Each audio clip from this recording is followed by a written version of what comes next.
All right, this is my second take.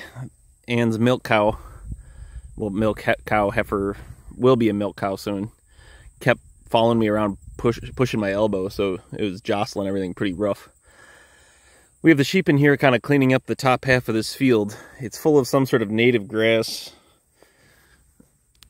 And once it went to seed, they really, I don't think they care for it too much.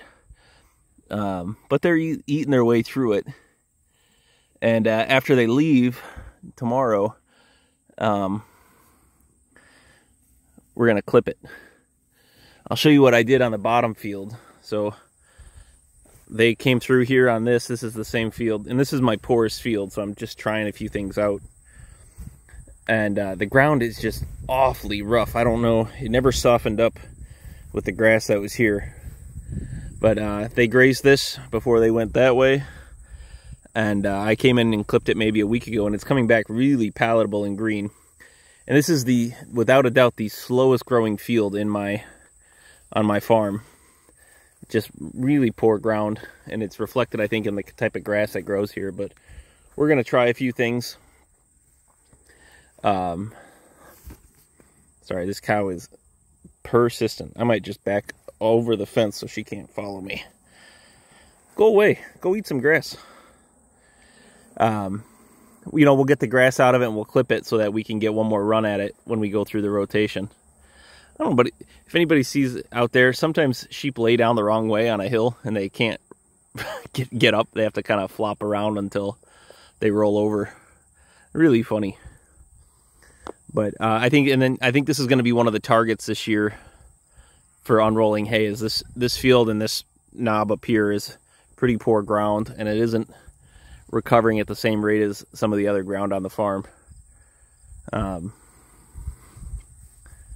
so we're hopeful that between those couple of things, and I'm kicking around the idea of speeding it up by putting some clover, you know, just broadcasting some clover on this field and then unrolling hay on it and see what we get with all the animal activity. Look at this cow, she's just tracking me. What a weird animal. But you know, if I look, these are all the ewes, and they're looking really good. I see one older ewe laying down right there that's a little bony, but also she's, how old would she be? She's 8, 7? I mean, she's pretty old. So I imagine it takes the mickey out of you raising a set of twins at 7 or 8 years old as a ewe. But hopefully she'll recover and go one more time for us, because she's got great genetics. I really love every lamb we get out of her. But yeah, this is what we're doing right now. Is I'm reading a book. See, I got my lawn chair and I'm just watching the animals, and it's a perfect day. It's like 65 degrees, sunny. So just thought I'd stop and think about what I want to do with this field to make it produce a little better for me. Little red clover, and then unroll some hay and see what that does. I'm trying to figure out why this ground here is so hard, unless they just washed all the topsoil off of it. And that is possible that we're just growing in clay right here, because it is awfully rough. But we'll bring it back around. Keep putting carbon down. Help it along with some nitrogen fixing plants, and the grass should respond accordingly. Ann and I and Doug are going to be going up to the George's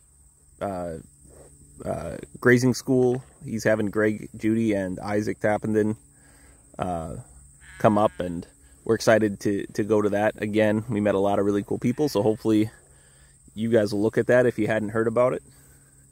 There you go. I did my plug. No, I had a great time last time. I met so many people, shared a lot of ideas, got a lot of ideas from different approaches people were taking. Helped me get out of some linear thinking that I was doing. In fact, that new field that we planted over at Doug's was a direct result of a conversation I had where a guy said a diverse field had 25 species in it, and so I did my best.